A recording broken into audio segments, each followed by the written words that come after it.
Okay, let's learn a little bit about the passive voice, how to form it, and then when we should use the passive voice. We'll start with how to form it. In English, we have two structures. One is called an active structure, and this is what we use the most often, where the subject is the agent. In other words, the subject is the doer of the action. The subject is performing the action.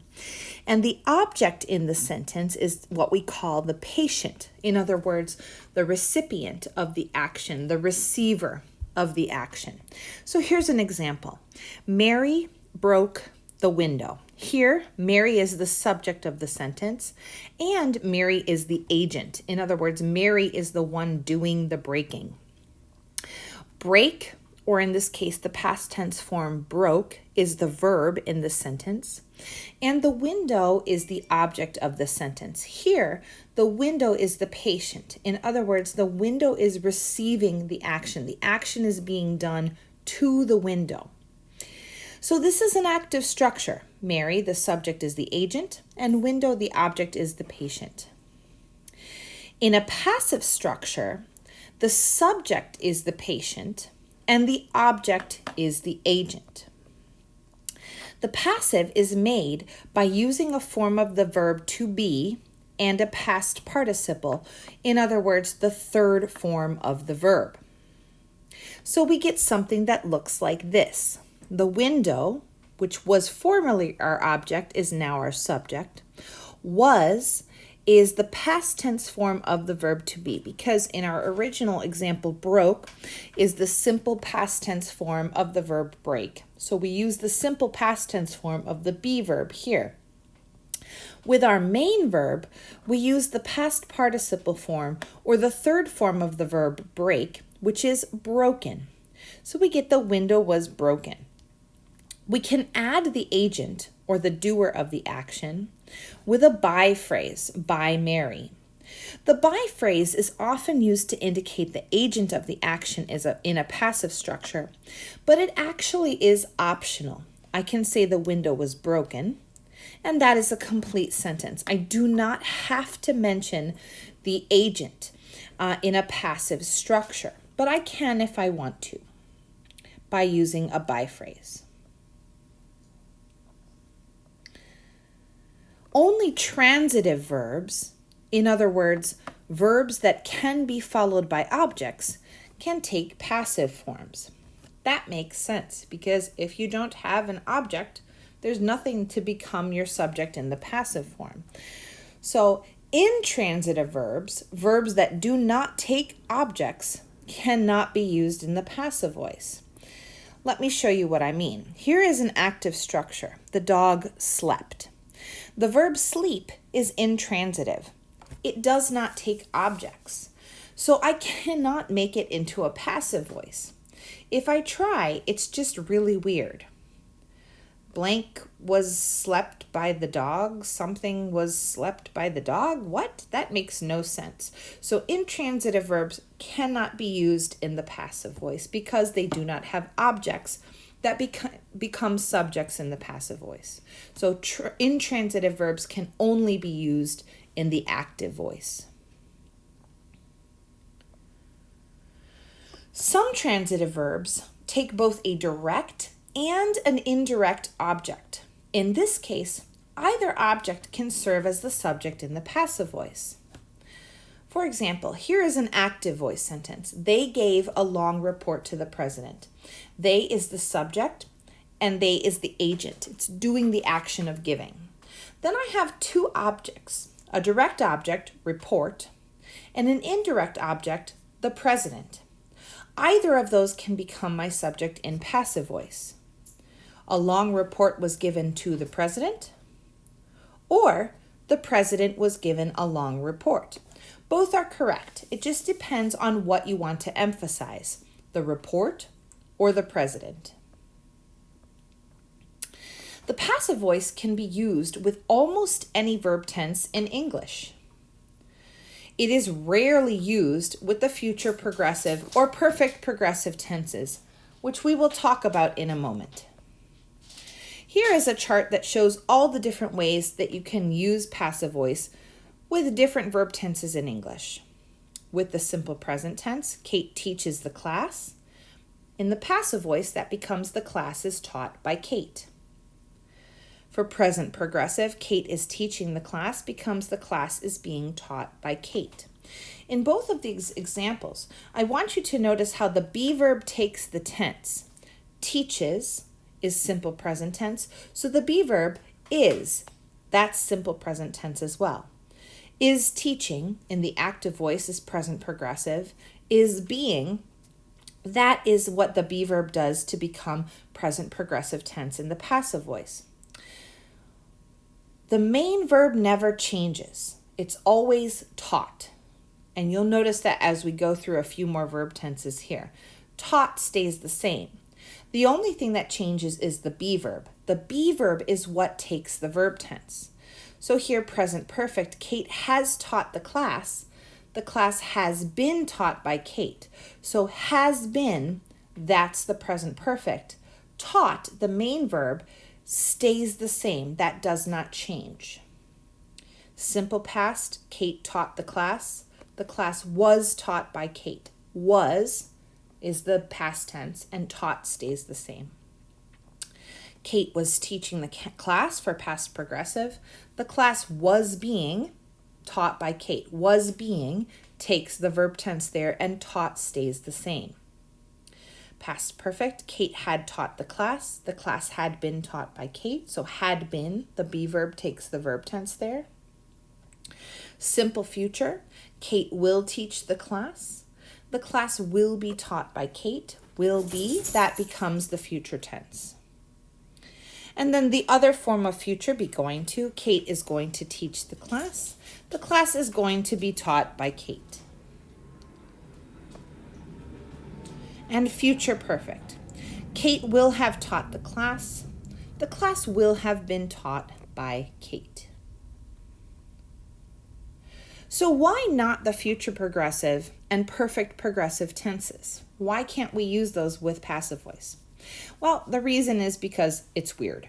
It sounds weird. So let me show you what I mean. In future progressive, we have Kate will be teaching the class, right? Kate, the subject, will be teaching is how I form that verb, and the class is my object. So now let's try and make this a passive voice structure. First, I'm going to take the class, my object, or the patient of the sentence, the receiver of the action, and then I'm going to make that the subject of my new passive voice sentence. Then I'm going to take the verb tense, will be teaching, and I'm going to apply that to the be verb. So will be teaching becomes will be being. And I move that into my new sentence.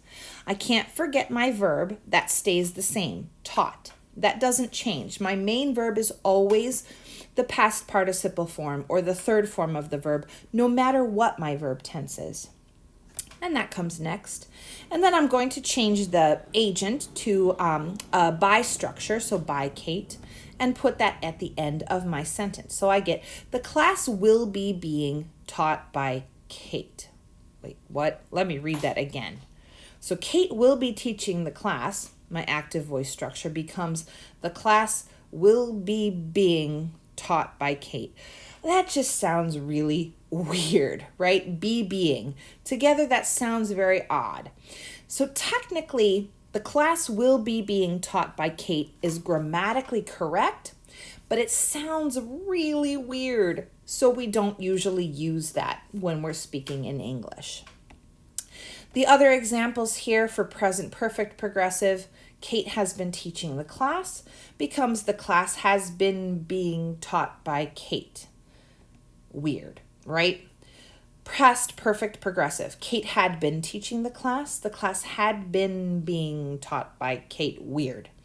Future perfect progressive. Kate will have been teaching the class will have been being taught by Kate. Again, that's weird, right? All the perfect progressive tenses just sound weird when you put them into passive voice, so we don't do it. Modal verbs can also be used in the passive. The window can't be open. So in this case, the be verb is just the simple form of the verb because modals are usually followed by the simple form of the verb. Children should be taught manners. And you'll notice that opened and taught, those are both the third form of the verb. So the main verb still takes the third form of the verb or the past participle. Past tense modals should use have been. The bill should have been paid last week, or he must have been paid a fortune. But you can see how we can use passive voice even with modal verbs. So now let's talk a little bit about when we use the passive voice, because probably 90% of the time we use active voice. Active voice is preferred. It's stronger, it's more clear. So especially when we're writing and we want to be very clear, we use passive voice. But there are some times where it is important to use passive voice. For example, when it is not important to mention the doer of the action. So when the doer of the action does not matter, we would use passive voice. When the doer of the action, let's say, is a machine, so a factory, right? Lots of cars are made in Detroit. Well, what makes the cars? The machines, the factories, the robots, the assembly line? I don't know. It's not important to mention the doer of the action. So instead of saying the factory makes cars in Detroit, we just simply say cars are made in Detroit. A lot of times in scientific writing, research articles, experiments, when we're more interested in what happened than in who performed the experiment. When the agent is a thing, not a person, we tend to use the passive voice. When you prefer not to identify the agent or the agent is unknown. Remember our example with Mary and the window? What if Mary is my friend? Maybe I don't want to say that Mary is the one who broke the window, so I just say, I don't know, the window was broken. Or imagine that I'm on the street and a thief steals my wallet, but I don't see anything. I don't see their face. I don't know who they are. When I go to report to the police, I might say something like, my wallet was stolen. Instead of saying someone stole my wallet, active voice, I say my wallet was stolen, passive voice. To emphasize the action itself, if I just simply want to emphasize the action and I don't really care who did the action, I might use passive voice. Or to connect the subject or object of a previous clause, rather than name a new subject and change the direction of your writing too suddenly. So this helps the flow of your writing. For example, if I say something like, there is a beautiful tree in my yard. The tree was planted before I moved in. So to keep that consistent, the tree at the end of the first sentence with the tree at the beginning of the second sentence, to help the flow of my writing, I might use passive voice in the second sentence. Some verbs are used in the passive voice to describe a state of being or a situation. No action is taking place. There is no by phrase. The past participle functions kind of like an adjective in these cases. Participial adjectives, present participles, are used as adjectives to modify nouns, and they have an active meaning. Past participles are used as adjectives to modify nouns. They have a passive meaning. Here are some examples of commonly confused participial adjectives. Amazing, amazed, annoying, annoyed, boring, bored, disappointing, disappointed, embarrassing, embarrassed, exciting, excited, interesting, interested, and satisfying, satisfied. Let me give you a couple of examples. Think about this. If I said, the students are bored, or I said the students are boring. Think for a moment. What is the difference in those two sentences? The students are boring. The students are bored. If you said that one has an active meaning and one has a passive meaning, you are correct. So when I say the students are bored, using the past participle adjective, that has a passive meaning. That means that something is making the students feel boredom, right? Something else is causing the students to have that feeling. They're receiving the action. It's a passive meaning. So the teacher is talking too slow, or the subject is not very interesting. The students are bored. In the other example, the students are boring. There's an active meaning to that adjective. In other words, the students are the ones who are making someone else feel boredom. The students are the agent in that case. So the adjective has an active meaning. Maybe the teacher is really excited about the subject, but the students are just sitting there. They're asleep, they're on their phones, they're not answering questions. They are the ones who are boring. To give you another example, exciting, excited. The teacher seemed exciting, or the teacher seemed excited. Okay? Again, same idea here. If I say the teacher seemed exciting, that's an active meaning. The teacher is the agent of the action. The teacher is making the students feel excitement. Something the teacher is doing is giving the feeling to those students. If I say the teacher is excited, the teacher is receiving that feeling. The teacher is the patient. In that case, it's a passive meaning. Something else is making the teacher feel excitement. So be careful of that when you use participial adjectives. Present participles with ing have an active meaning, and past participles with the third form of the verb have a passive meaning when you use them to describe nouns. Okay, if you have any questions, you can contact me. Otherwise, that is the end of our lesson on passive voice.